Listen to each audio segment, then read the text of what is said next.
I signed my name on a contract before I ever learned how James King took his coffee, and somehow that felt like the right order to do things in. Business first. Everything else could come later, or never, depending on how well I kept my side of the bargain. The lawyer's office smelled like leather and printer toner. James sat across from me in a charcoal suit that probably cost more than my mother's hospital bill for the month, his hands folded on the table like he was waiting for a verdict rather than negotiating one. I remember thinking he looked like he belonged on the cover of a business magazine, all sharp jaw and unreadable eyes, the kind of handsome that made you nervous instead of comfortable. 6 months, he said, sliding the papers toward me. We marry, we live together, we make the appropriate public appearances. At the end of 6 months, my grandfather's estate clears, the company stays in my hands, and you walk away with enough money to clear your mother's medical debt twice over. I remember staring at the number at the bottom of the page longer than I should have. It wasn't just enough to clear her debt, it was enough to buy us both a different wife. And after, I asked, what happens after? After, we file for divorce, citing irreconcilable differences, and you never have to see me again unless you want to. He said this with the flat certainty of a man reciting a weather forecast. It's a transaction, Corey, nothing more. I should have asked more questions. I should have wondered why a man with his money and his face needed to pay a stranger to play husband instead of just finding someone willing to do it for free. But desperation doesn't leave much room for curiosity, and I was drowning in a way that made his lifeline look golden no matter how many strings were attached. Fine, I said, and picked up the pen. His eyes flicked to my hand before I signed, like he was checking for a tremor. There wasn't one. I'd learned a long time ago how to make my hands behave even when the rest of me was screaming. You understand this isn't a romance, he added, almost as an afterthought, like he needed to say it out loud to convince himself as much as me. We'll have separate bedrooms, separate lives, as much as the public face allows. I have no interest in pretending to feel something I don't. Good, I said, neither do I. It was, I think now, the first lie either of us told inside that office. It would not be the last, but it might have been the only one we both believed at the time. We were married 3 weeks later in a small ceremony attended by exactly 9 people, 4 of whom were lawyers. My mother cried, though she didn't know the real reason for the wedding, only that her son had found a kind, wealthy man who loved him enough to handle her hospital bills without being asked twice. I let her believe it. It was easier than explaining the truth, and some truths aren't worth the wreckage they leave behind. James wore navy. I wore black, because somehow that felt more honest than white. When the officiant told him he could kiss me, he hesitated for exactly 1 second too long, then pressed his mouth to mine so briefly it barely counted as contact. His lips were warm. That surprised me more than it should have. I'd expected him to be cold all the way through, the way ice looks the same no matter where you touch it. That's it, he murmured against my cheek, low enough that only I could hear. We're business partners now. I almost laughed. Business partners didn't usually exchange rings. His house was enormous in the way that made you whisper, even when no one was around to hear you. Glass walls overlooking a garden that someone else clearly maintained, a kitchen with appliances I didn't know how to use, a master bedroom suite that I was specifically told was not mine to occupy. Guest wing, he said, gesturing down a hallway that felt longer than the apartment I'd grown up in. You'll have your own space. Privacy goes both ways. The room he gave me was beautiful and impersonal, decorated in the kind of neutral palette that designers chose when they wanted a space to feel like nobody and everybody at once. I unpacked my 3 boxes of belongings into a closet built for someone with an entire wardrobe of suits and tried not to feel like an intruder in my own marriage. We established rules within the first week, the way you'd negotiate terms for any new job. Meals together when his schedule allowed, separate when it didn't. Public displays of affection only when cameras were present, and even then, kept brief and tasteful. No questions about each other's pasts beyond what was strictly necessary for maintaining the cover story. No expectations of intimacy beyond what the marriage required for appearances. It should have been easy to follow rules that simple. It wasn't. James worked late most nights, the kind of late that left him gray under the eyes and short with his words by the time he finally came home. I started leaving food out for him, without meaning to make it a habit. Just a plate covered in foil sitting on the counter, so he'd have something other than the protein bars I caught him eating, standing up at the kitchen island. "You don't have to do that," he told me the third time he found dinner waiting. "I know I don't have to," I said. "I wanted to." He looked at the plate like it was a puzzle he hadn't expected to solve that night, then sat down across from me and ate in silence while I pretended to read a book I wasn't actually reading. It became a routine after that. Those quiet dinners where neither of us said much, but neither of us left either. I learned things about him in pieces, the way you learn a language by accident rather than study. He took his coffee black, no sugar, and drank it too fast, like he resented the time it took to enjoy it. He hummed when he thought no one was listening, tuneless little melodies that he'd cut off the moment he noticed me in the room. He kept a photograph of an older man on his desk, turned slightly away from the door, like he wanted it close but didn't want anyone asking who it was. I didn't ask. The rules said I shouldn't, and besides, some part of me liked having a mystery to think about instead of my own. He learned things about me too, though I noticed it less at the time. He started buying the specific brand of tea I liked without me mentioning it twice. He adjusted the thermostat in my room without being told I ran cold at night. Small things. Things that didn't mean anything, except that they did, and neither of us was ready to admit it yet. The first crack came on a night 3 months into the arrangement, when James came home soaked from a storm that had swallowed the city whole, his driver having dropped him a block early because the streets had flooded.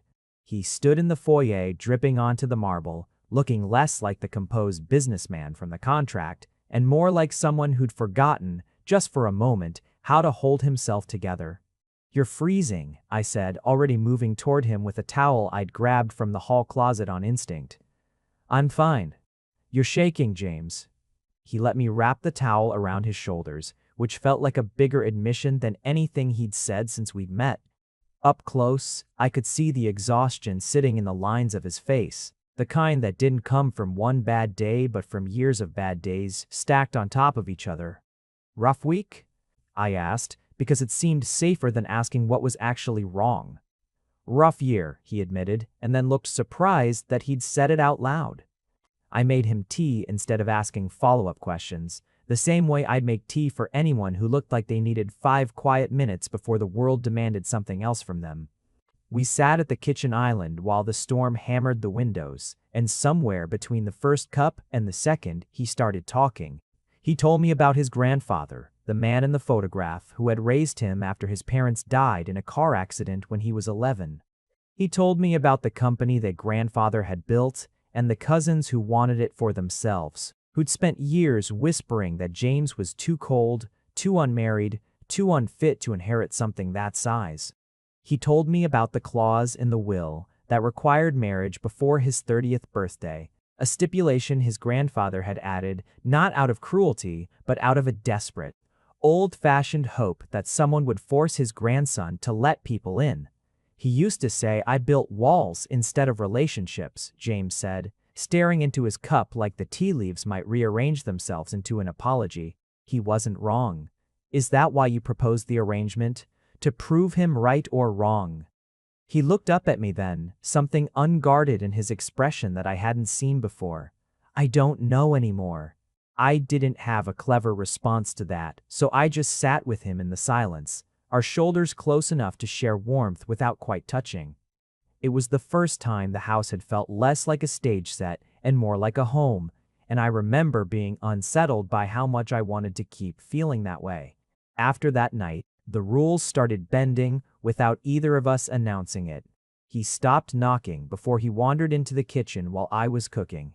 I stopped pretending to read when he sat across from me at dinner and started actually talking, telling him about my mother's recovery. About the job I'd quietly kept on the side, because sitting idle in his enormous house made me feel like a kept thing rather than a partner. He listened in a way that made me feel like my words mattered, which was a dangerous thing to feel about a man I'd married for money. We started watching films together some nights, sprawled at opposite ends of the same couch until, gradually, the distance between us shrank without either of us deciding to close it. I learned that he laughed at terrible jokes, more than good ones, that he fell asleep during anything with subtitles, that he had a habit of resting his hand near mine on the cushion like he was testing whether I'd pull away. I never did. The first real test of our arrangement came at a charity gala 5 months in the kind of event where every cousin and business rival James had ever mentioned would be in the same room, watching us like hawks for any sign that the marriage was the fiction they suspected it to be. "You look good," he said when I came downstairs in the suit his stylist had picked out, dark green that I never would have chosen for myself but that apparently suited me in ways I hadn't expected. "You sound surprised." "I'm not surprised. I'm appreciative. There's a difference." It was the closest thing to flirting he'd offered me since the wedding, and it landed somewhere low in my stomach that I chose not to examine too closely. The gala itself was a parade of polite smiles hiding sharp teeth. His cousin Margaret cornered me near the bar within 20 minutes, her eyes doing the kind of slow, assessing sweep that made it clear she'd already decided what kind of person I was before I'd said a single word.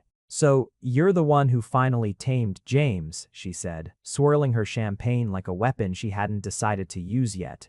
"Tell me, how does someone like you end up married to someone like him?" "Someone like me? No offense intended. You're just not what anyone expected." I felt James's hand settle at the small of my back. Before I saw him approaching the gesture so natural, it took me a second to register that it wasn't part of the performance, or maybe it was. But it didn't feel like one. "What Corey is," James said smoothly, "is the person I chose. I don't recall asking for anyone's expectations." Margaret's smile thinned, but she retreated with the kind of grace that comes from years of practice, losing arguments politely. James's hand stayed where it was, a beat longer than necessary before he steered me toward the dance floor, away from further ambushes. "You didn't have to do that," I said as he pulled me into a slow, easy rhythm that neither of us had any particular skill for. "I wanted to," he said, echoing the words I'd given him months earlier about the dinners, and something in my chest cracked open a little wider. We danced longer than the song required. His hand was warm through the fabric of my shirt, steady in a way that made me forget, just for a few minutes, that any of this had started as a transaction. When I looked up at him, he was already looking down at me, and the air between us went thick with something neither of us had given a name to yet. "James," I started, not entirely sure what I meant to say next. "Don't," he said quietly, but his hand tightened at my waist instead of letting go. "Don't say it here, not with all of them watching." I didn't push. But I noticed he hadn't told me not to feel it, just not to say it. There was a difference, and I let myself hope it mattered. We didn't talk about the gala on the drive home. Not directly, but the silence between us had a different texture than it used to, charged instead of comfortable. By the time we reached the house, neither of us moved to go to our separate wings. "I should go to bed," I said, not moving toward the stairs. "You should," he agreed, not moving either. We stood in the foyer, like two people circling the edge of a decision, and I remember thinking that if I left it, there walked up to my room and shut the door, we could go back to being whatever careful, comfortable thing we'd become. I also remember knowing, with a certainty that surprised me, that I didn't want to. "James, can I ask you something honestly?" "You can ask me anything." "Is this still a transaction to you? All of it? The gala, the dinners, the tea, all of it just performance?" He was quiet long enough that I started to regret asking. Then he closed the distance between us, slow enough that I had every opportunity to step back, and I didn't take a single one. "No," he said. "It stopped being a transaction somewhere around the 3rd week when you left food out for me without being asked, and I've spent every day since then trying very hard not to admit that to you. Because admitting it felt like breaking the only rule that mattered." "What rule?" "The one where I don't fall for the person I'm only supposed to be married to for 6 months. I reached up and touched his jaw. The way I'd wanted to since the storm, since the gala, since longer than I'd let myself acknowledge. Maybe the rule was wrong. He kissed me then. Not the careful, performative press of lips from our wedding day, but something slower and far more honest. His hand cradling the back of my head like he was afraid I'd disappear if he let go. I kissed him back with everything I'd been pretending not to feel for months, and when we finally pulled apart, both of us breathing harder than the moment seemed to warrant, he rested his forehead against mine. "Stay," he said. "Not in the guest wing. Stay with me." I did. That night became the first of many, where the line between our separate lives dissolved entirely, where his bedroom stopped being his and started being ours. Where the rules we'd written in a lawyer's office became nothing more than ink on paper that neither of us referenced again. I won't pretend the details of that night belonged to anyone but us. I'll only say that for the first time since I'd signed that contract, I fell asleep feeling like I belonged somewhere, instead of like I was performing belonging for an audience. James held on to me even in his sleep, like some part of him refused to let the distance back in now that he'd finally let it go. In the morning, sunlight spilled across the bed, and I woke to him watching me with an expression I'd never seen on his face before, something soft and a little stunned, like he'd discovered a version of himself he hadn't known existed. "Good morning," he said. "Good morning, husband," I replied, testing the word out loud for the first time, like it actually meant something. His smile in response was the realest thing I'd seen from him since the day we met. The remaining weeks of our arranged 6 months passed differently after that night. We stopped counting down to the end of the contract and started, quietly, without either of us announcing it, building something that looked a lot like a real marriage. James canceled meetings he would have once considered untouchable just to have dinner with me. I stopped applying for jobs that would take me away from the house I'd started, against all my own expectations, to think of as home.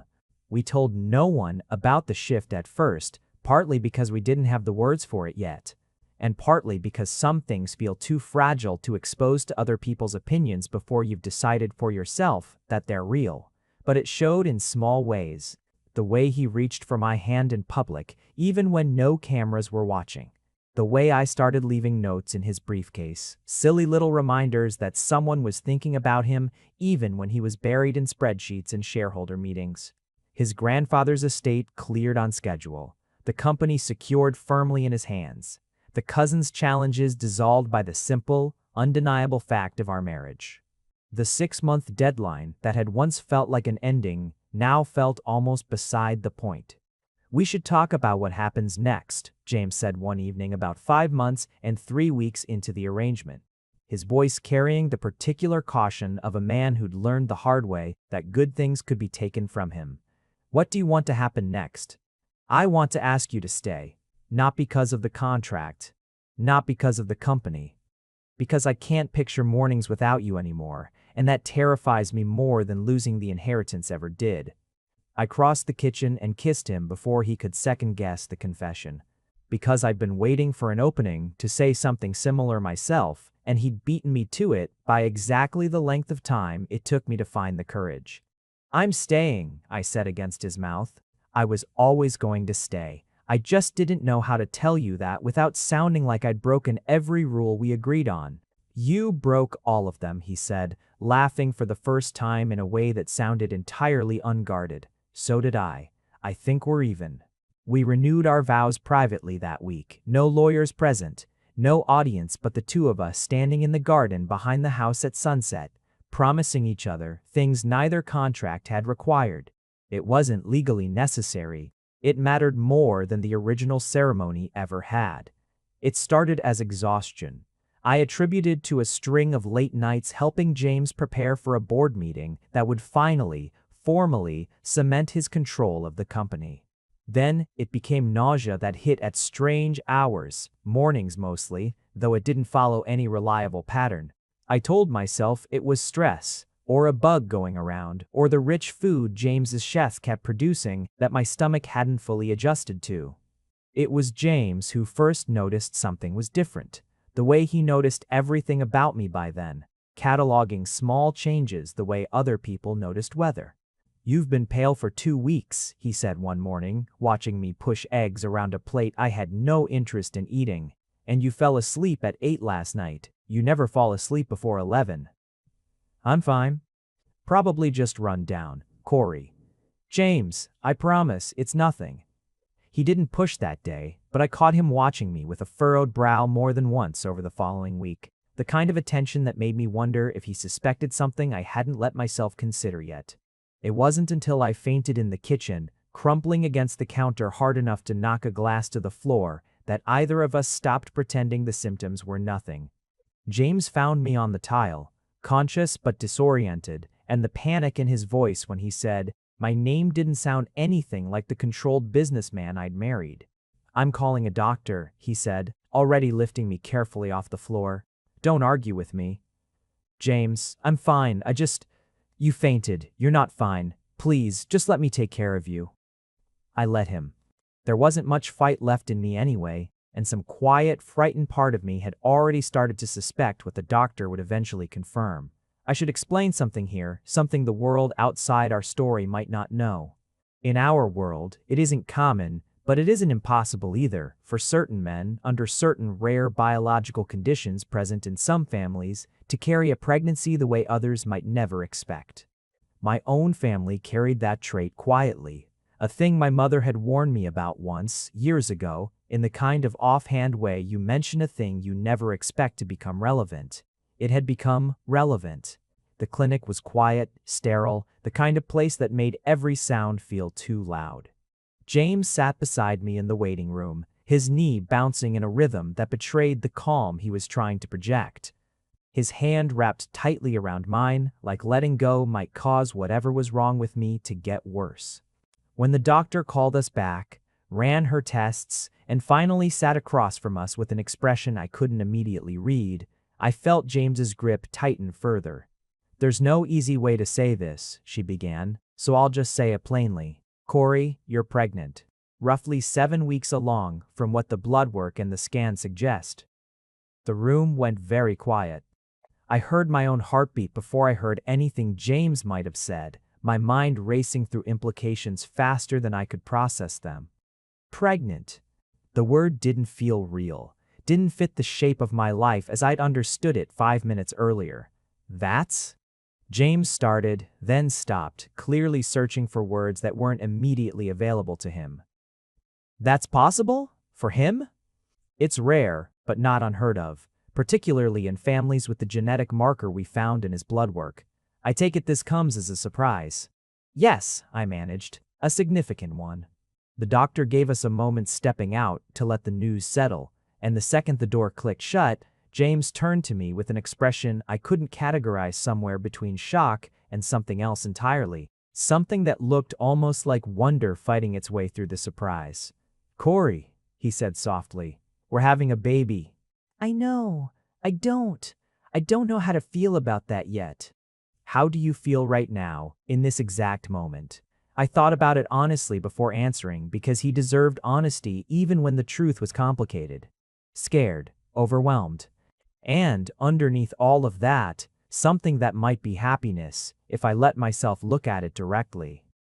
He reached for my hand again, pressing it against his lips like he was anchoring himself to the moment. I feel the same. All of it, at the same time. We sat there together in that small room, two men who'd started this as a business arrangement and had somehow ended up here on the edge of becoming parents. Neither of us entirely sure how to process the size of what had just changed. But underneath the fear, I could feel something steady, forming the early shape of a decision neither of us needed to discuss out loud. Because we'd already made it the moment the word pregnant had hung in the air between us. We were keeping this baby. Whatever else came next, that much was certain. We decided to tell my mother first, partly because she'd be thrilled in a way that would help steady us both, and partly because James's family required a different kind of preparation. My mother cried for an entirely different reason than she had at our wedding, this time clutching my hands and asking question after question with the kind of joy that made the fear in my chest ease just slightly. A grandbaby, she kept saying, like the words themselves were a gift she hadn't expected to unwrap this year. Oh, Corey, James, you're going to be a wonderful father, I can already tell. James, who'd been visibly nervous walking into her small apartment, melted somewhat under the warmth of her reaction, some of the tension leaving his shoulders for the first time since the doctor's office. His family was a different matter entirely. We told his cousins, including Margaret, at a smaller, more controlled gathering, choosing the setting carefully to minimize the chance of a scene. It didn't entirely work. "You're pregnant," Margaret repeated, staring at me like I'd announced something physically impossible, which, to be fair, by the standard she understood, I sort of had. "That's not... How is that even?" "It's a rare genetic condition," James said evenly, his hand resting protectively at my back. "Corey's family carries the trait. It's documented, medically verified, and frankly none of your concern beyond the basic courtesy of congratulating us." "This changes everything," another cousin muttered, more to himself than to the room. "If there's an heir coming, that changes the whole structure of the trust." "The company is mine," James said, his voice going hard in a way I hadn't heard directed at anyone but lawyers and board members. "It was mine before this pregnancy, and it will be mine after. This baby doesn't change ownership structures. It changes our family, and I'd appreciate everyone in this room treating it as the joy it is, rather than a line item to be calculated." The room fell into an uncomfortable silence after that, broken eventually by Margaret, of all people, who set down her glass and crossed the room toward us with an expression I hadn't expected from her. "Congratulations," she said, somewhat stiffly but apparently sincerely. "I'll admit I misjudged you, Corey. Both of you, actually. I'm sorry." It wasn't a complete victory, not with half the family still calculating implications behind carefully neutral expressions, but it was enough for the moment. And James squeezed my hand in a silent acknowledgement that we'd gotten through the worst of it together. The early months of the pregnancy brought a different kind of challenge, one that had nothing to do with family politics and everything to do with the strange, frightening reality of a body doing something it had never been designed by ordinary expectation to do. The doctors monitored me closely, more closely than they would a typical pregnancy, given how rare my condition was and how little established data existed to guide anyone's expectations. James adjusted his entire schedule around appointments, present at every single one, regardless of what board meeting or shareholder call he had to reschedule to make it happen. I caught him Googling things late at night that he thought I didn't notice. Articles about rare male pregnancies, complication rates, anything he could find to arm himself against uncertainties no one could fully answer. "You don't have to research everything," I told him one night, finding him hunched over his laptop at 2 in the morning, eyes bloodshot from reading. "I do, actually. I need to understand what we're walking into. I need to know how to take care of you." "James, you can't read your way into controlling something this uncertain." He closed the laptop slowly, the fight draining out of him in a way that revealed just how frightened he actually was beneath the competent, controlled exterior he usually wore. "I almost lost my parents before I understood what losing them meant. I'm not equipped to lose anyone else I love, Corey. I need to feel like I'm doing something." I climbed into his lap, wrapping my arms around him in the kind of embrace that didn't require words to communicate what I meant.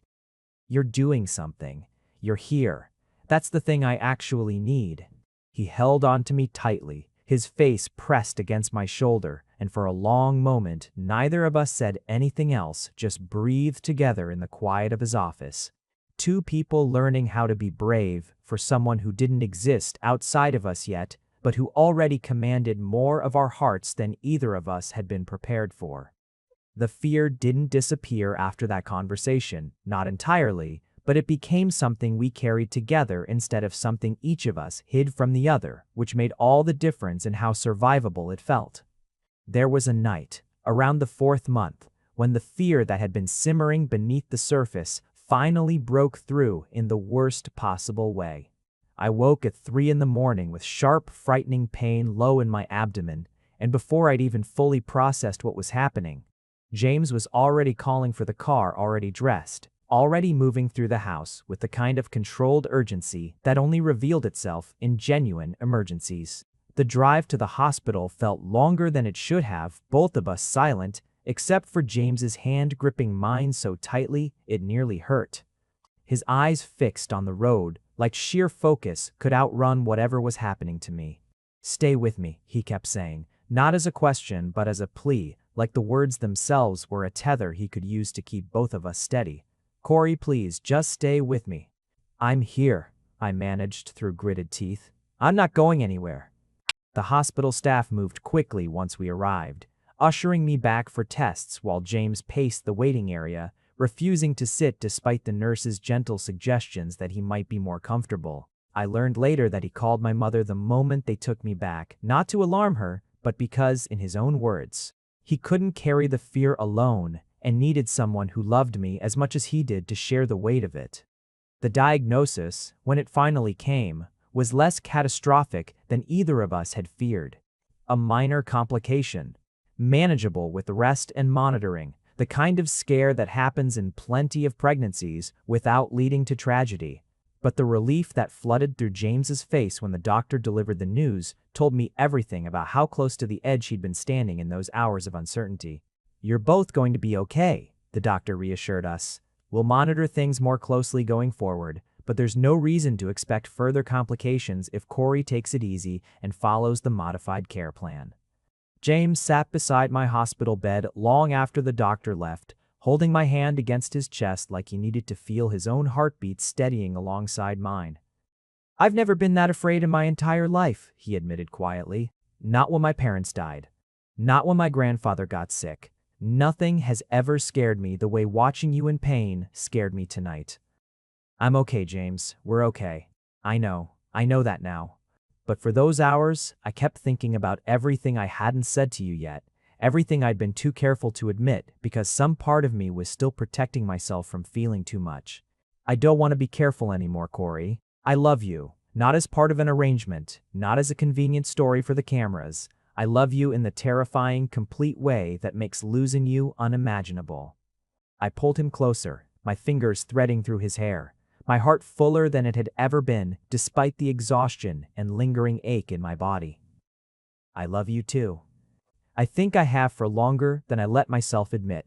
We stayed like that for a long time, his forehead resting against mine, both of us quietly grateful for a near miss that had in its own painful way given us the courage to say the things we'd been circling around for months. The remaining months of the pregnancy unfolded more gently after that scare, though never without the careful watchfulness that had become second nature to both of us. James scaled back his work hours in ways his board members grumbled about, but ultimately accepted, recognizing that the man who'd once been defined entirely by the company had finally found something he valued more. We turned one of the guest rooms into a nursery, painting it a soft, warm yellow that felt hopeful without committing to assumptions about who our child might become. James insisted on building the crib himself, despite having no prior experience with tools more complicated than a letter opener, and I spent an entire weekend laughing at his determined frustration while he refused every offer of help, insisting he needed to build this one thing with his own hands. "There," he finally announced, stepping back from the finished crib with the satisfaction of a man who'd conquered something far more significant than furniture assembly. Our child's first piece of furniture, built by their own father, no matter how many hours it took or how many curse words were involved in the process. "It's beautiful," I told him, and meant it, though I suspected some of the beauty had less to do with the craftsmanship and more to do with watching him care about something this deeply. We picked out names during quiet evenings on the couch, debating options, with the kind of seriousness usually reserved for corporate mergers, laughing at the ones that sounded ridiculous together, lingering on the ones that felt right, without either of us quite being able to explain why. My relationship with his extended family improved gradually as the pregnancy progressed, the initial suspicion softening into something closer to genuine warmth, particularly once Margaret started showing up with unsolicited but well-intentioned advice about nursery furniture and breathing exercises she'd apparently researched extensively in preparation for an apology she clearly felt she still owed. The board, too, settled into accepting James's adjusted priorities, particularly once it became clear that a more present, more emotionally grounded James was, if anything, a sharper and more effective leader than the version of him who'd spent every waking hour at the office trying to outrun his own loneliness. I watched him transform over those months, not into someone unrecognizable, but into a fuller version of the man I'd married for entirely practical reasons and fallen in love with for reasons that had nothing to do with practicality at all. By the final weeks, the house felt charged with a kind of anticipation that neither of us fully knew how to sit still inside of. James hovered in ways that would have annoyed me months earlier, but now felt like exactly the kind of attention I needed, checking in constantly, rearranging his schedule around the slightest possibility that something might happen while he wasn't there to help. "You're allowed to go to work, James," I told him one morning, watching him hesitate by the door for the fourth time that week. "I'm not going to go into labor the second you leave the driveway." "You don't know that." "Neither do you. That's how labor works." He laughed despite himself, crossing back to kiss me before finally, reluctantly, heading out for what he promised would be a short day. I spent the morning doing the things that had become my version of nesting organizing the nursery for the third time that week, rereading the same parenting books James had bought in bulk after his late-night research sessions, trying to settle the nervous energy that had taken up permanent residence in my chest. The contractions started in the early afternoon, mild enough at first that I almost convinced myself they were nothing, the same way I'd almost convinced myself the early pregnancy symptoms were nothing months earlier. But they grew steadily stronger and closer together until denial was no longer a reasonable option, and I called James with hands that were, for the first time in longer than I could remember, visibly shaking. "I'm on my way," he said, already moving, already cutting through whatever meeting he'd been in without a second thought. "Stay calm, I'm coming, just breathe and stay calm." "James, I'm calm. You're the one who sounds like he's about to drive through a wall." "I might," he admitted, and despite the pain building steadily through my body, I laughed, grateful for a partner who could still make me smile in the middle of fear. He made it home before the contractions became unmanageable, helping me into the car with the kind of careful, focused tenderness that had become so familiar over the past months that it no longer surprised me, only comforted me. A steady presence against the unknown ahead. Labor was long harder than either of us had been fully prepared for despite all the research and all the careful planning. But James never once let go of my hand, except when the medical staff specifically required it. And even then he stayed close enough that I could feel his presence like an anchor against the overwhelming intensity of everything my body was doing. "You're doing so well," he kept murmuring, his voice steady, even as his eyes betrayed how much the experience was costing him too. The helpless love of someone watching the person they cherished most go through something they couldn't take on themselves, no matter how badly they wanted to. "I love you. You're doing incredible. Almost there." The final hour blurred together in a way that made it hard even afterward to recall in precise detail. Just flashes of pain and effort, and James's voice cutting through all of it, like the one steady thing in a world that had narrowed down to nothing but the next contraction, the next breath, the next push. And then, suddenly, impossibly, there was a different kind of sound in the room, a thin, indignant cry that cut through everything else and silenced every other thought in my head except one overwhelming realization. "It's a girl," the doctor announced, and within moments our daughter was placed against my chest, small and warm and entirely, completely real, in a way that no amount of preparation could have fully readied either of us for. James made a sound I'd never heard from him before, something between a laugh and a sob.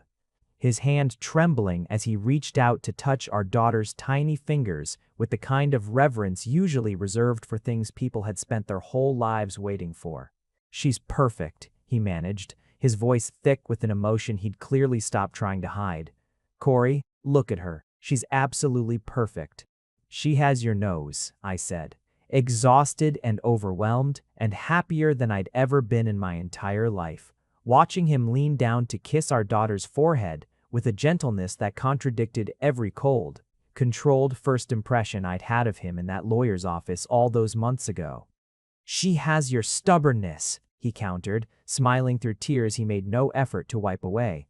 I could already tell, even before she arrived. All those late-night kicks.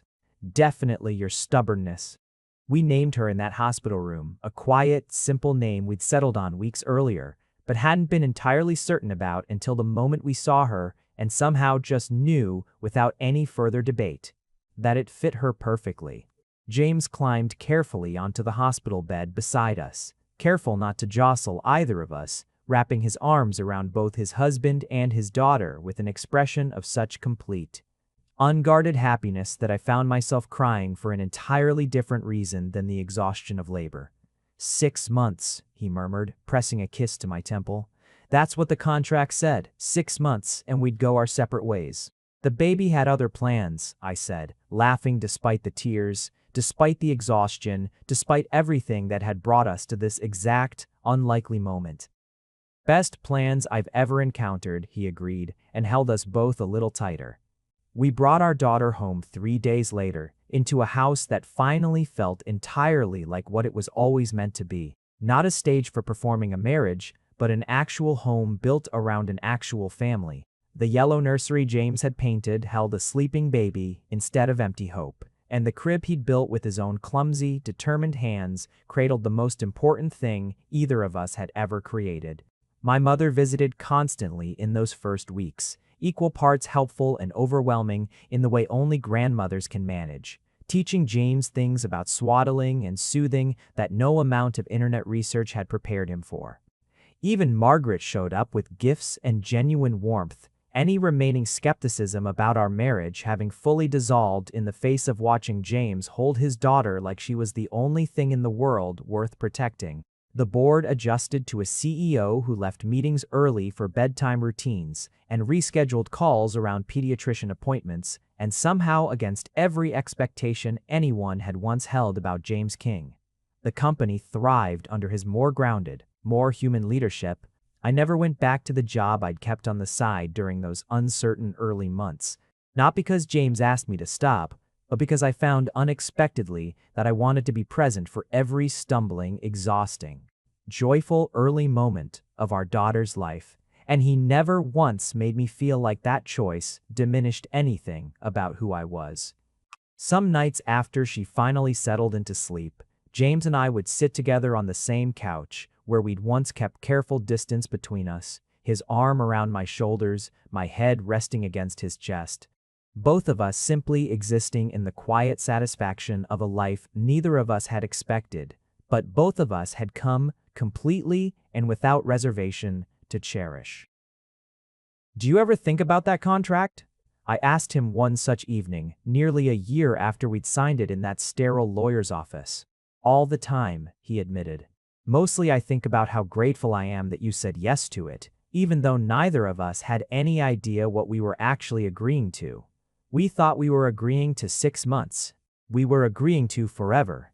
We just didn't know how to read the fine print yet." I laughed, tilting my head up to kiss him, slow and unhurried, the kind of kiss that belonged to people who had all the time in the world rather than a contract with an expiration date. "I love you, James King."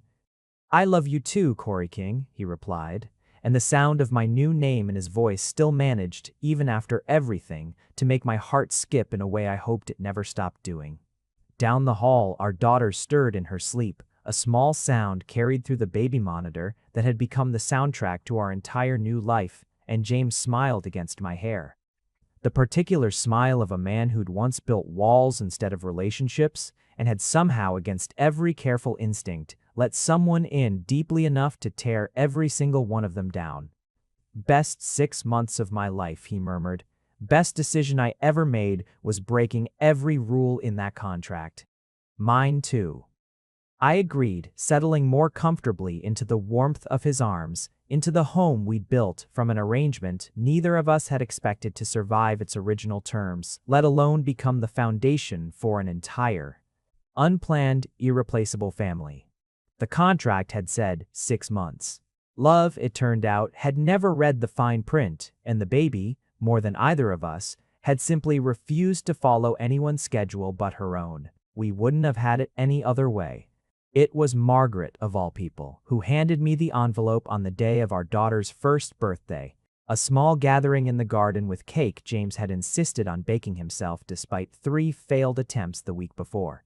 The envelope was old, the paper soft at the edges, James's grandfather's handwriting unmistakable across the front. He left it with the estate lawyer, Margaret explained, looking unusually uncertain for a woman who usually carried herself with absolute confidence. Instructions said it should only be opened once James actually fell in love. I think, given everything, this is probably the moment he meant. I found James near the cake table, flour still dusted faintly across one sleeve, and pressed the envelope into his hands without explanation beyond what Margaret had told me. He read his grandfather's name at the top and went very still, the way he always did when memory caught him by surprise. He stepped away from the party to read it alone, and when he returned several minutes later, his eyes were red-rimmed, but his expression was lighter than I'd seen it in longer than I could remember, like some final, lingering weight had finally been set down. "What did it say?" I asked gently, not wanting to push if he wasn't ready to share it. "He knew," James said quietly, handing me the letter so I could read it myself. "He knew I'd try to marry my way out of the inheritance clause as a transaction instead of an actual relationship. He wrote that he wasn't worried, because he believed that even if I tried to keep someone at arm's length, the right person would find a way past my walls anyway. He said, love doesn't ask permission. It just waits patiently for you to stop pretending you don't want it." I read the words myself. James's grandfather's careful handwriting describing a grandson he clearly understood far better than James had ever given him credit for. Full of warmth and hope and a strange, certain faith that things would work out exactly as they had. "He wanted this for you," I said softly. "All of this. He wanted you to have exactly what we have now." "I used to think the marriage clause in his will was a punishment," James admitted, watching our daughter toddle unsteadily across the grass toward us, arms outstretched, demanding to be picked up. "Now I think it might have been the kindest thing he ever did for me."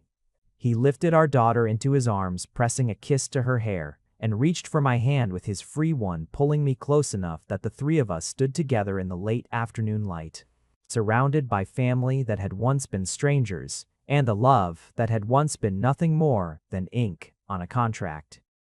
"Thank you," he murmured against my temple, "for saying yes to an arrangement neither of us understood yet, for becoming the person I didn't know I was allowed to want."